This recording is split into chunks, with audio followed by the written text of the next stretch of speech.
interpretation the main purpose of the SALN law? Well, una po, I don't want to sound legalistic sa special law, ng specific guarantee of confidentiality. Yung isa naman ay wala. Pero alam po ninyo, kung ngayon lang po ako nag-ipon yung mga dollars niyan, maaaring sabihin po ninyo, totoo yan eh.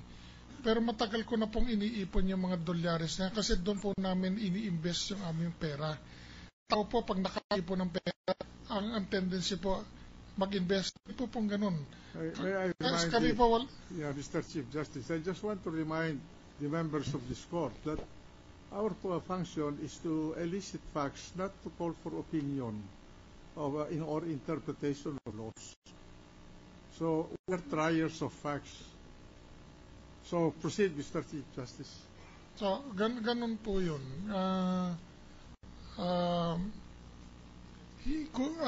From the beginning po, yung mga ibang tao nag-i-invest po ng lupa at bahay, nag-i-invest sa painting, nag-i-invest sa jewelry, nag-i-invest sa shares of stock. Po, ang nag-investan po namin, foreign exchange po. Kasi nga po, yung na-explain ko po noong Tuesday yun eh, kung bakit dollars eh. Well, thank you for that, Mr. President, and thank you, Chief Justice. I just wanted to know your interpretation of not in good faith or not, or what was your state of mind, or when you formed the SAL, because this sparked a debate nationwide from the barangay captains all the way to the President or the cabinet members kung ano dapat o hindi isama sa SAL. Mr. Dollar.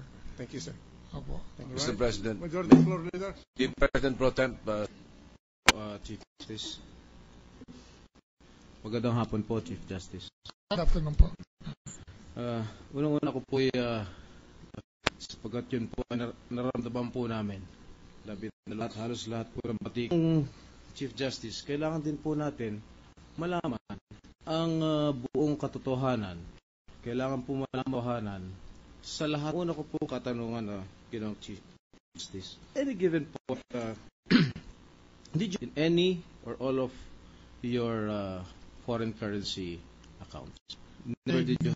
Never at any time had 10, 11 million dollars. Magkano po yung pinakamalaki? Ngayon po siguro yung 2.4 na yon. Doon po sa 2.4 million, doon po sa account na sinabi niya. Lahat na account combined. You said all right. Since hindi na po namin patis, just I know the idea of how much do you have in your 3 peso accounts. Can you give us a figure, Mr. Chief Justice? Ang kwento ko po ay mga humigit kumulang 80 million pesos. Ito po ay commingled fund, hindi ko na malimutan. About 34.7 million. Tapos yung kinita po nito nung Basagidote money na ito, over 11 years, na humigit kumulang po, ang estimate ko po siguro nasa mga 10 billion. Meron pong yung CBIT 269, the saving at yung mga kanyang binibigay namin, papunta namin doon, which is about once, twice a year. At yung po nga sinasabi niyo mga peso accounts ninyo, yun ba ho ay nailagay niyo po sa inyong SALN? Teka mo pa, may the listing. Sige po. Yun nga pang kay Charina, million na po by now, over the, matagal din po sa Amerika yan. She's a licensed physical therapist also, 3 states in the United States, and she earned quite a sum of money when she came home to get married to her husband, Dr. Castillo. So naglagay po siya ng 4 million from her savings, at saka si Francis po na meron po siyang 2 million from his own. Kung tatanong Francis, sapagkat po mas malaki po yung deposit, mas malaki po yung interest. Meron po may isawag naming Coronado Fund named after my mother. Yung kinwento ko po sa inyo noong Tuesday, about a few years before my mother actually died in 1995, mga 1990 po. Binigay niya sa akin yung cash na nasa pangalan pa niya, na hinabili niya sa akin. Sabi niya, kukunin mo na lang dyan lahat ng pagpapagamot sa akin at yung mga gamot ko, doktor, at yun na nga po, yung kanyang funeral expenses, dahil siguradong darating doon. And by the way, just a point of interest, nung nagka-cancer po yung mother ko, inoperahan po siya. Ang doktor po niya, yung asawa ng ating Senate Secretary, si Dr. Reyes po sa UST. Yun po ang nag-opera sa mother ko. Ako po ang nagbayad ng lahat ng bills na yun, pati sa UST, at all the may died. At nabanggit din ko po din nung Tuesday na dati ni President Cory, malubha na po yung kanyang kalagayan ngayon.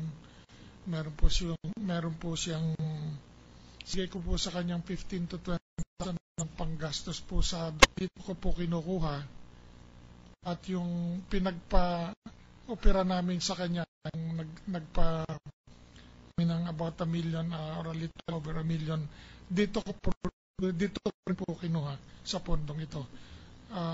Ito po ay total mga 87 million. Doon po commingled sa po yan. Kasama ng pera ng not strictly pera ng miss in deposit. Ang Chief Justice, kasi nag-testify po si Ombudsman Morales. Ombudsman Morales dito po sa impeachment court na talagang nagkaroon ng meron ho kayong $82 accounts in a total of $12 million. Sinabi nyo, and you denied flatly, that you only have, as of now, $2.4 million. Never in a point in time na nagkaroon ho kayo ng $10, $11, $12 million. Am I right? Never po, never. All right. As a member of the JBC, you are the chairman as Chief Justice. Right? Chairman po. Yes. By law po. According to the Ombudsman, you did... Yes, siguro, although we were civil to each other,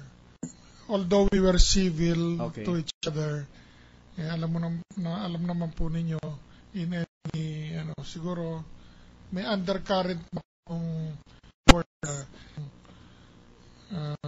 may magkaalyado. At ano po bang ibig sabihin nun? Kasi po, alam niyo nung kami isa po ay yung pinsan ng pareho. Kasi tapos may nangyari pong incident dati before that, nung ako na nga po ay ang many times siguro natural lang po sa isang organisasyon, legal body yung ganon. Pero napupun ako na even if I felt na tama ako, hindi ako kinakampihan ni Ombudsman ni Justice Morales. Kakampi siya sa pinsan niya for the sake of her own version of things. But ganun po yung nangyari doon until dumating na nga po yung kanyang budget for her retirement. Sabi ko, hindi naman yan yung usual budget ng justice ng retirement court. I don't know, I cannot remember any more exact figure, but at least po, malaki po talaga. Malaki po ang hinihingi. Ibig niyo po sabihin ng binibigay charities. Kasi hindi ko naman po maintindihan kung bakit special budget yung sa kanya na hindi naman na-enjoy ng ibang justice. So, magkano po hinihingi, Chief Justice? Hindi ko po maalala yung isa kama, pero malaki po. Siguro mga...